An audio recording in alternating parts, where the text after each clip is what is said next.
ఒకరోజు అర్జునుడు శ్రీకృష్ణునితో ఈ విధంగా అన్నాడు.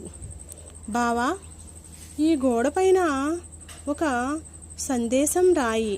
అది ఎలా ఉండాలంటే, దుఃఖంలో ఉన్నప్పుడు ఆ దుఃఖం వెంటనే అదుపులోనికి రావాలి. ఉక్కిరి బిక్కిరి అయిన సంతోషం కలిగినప్పుడు ఆ సంతోషం కూడా వెంటనే అదుపులోనికి రావాలి.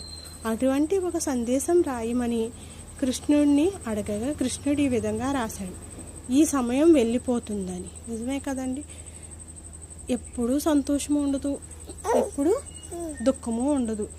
అంటే కాలానుగుణంగా మార్పులు అనేవి సహజం.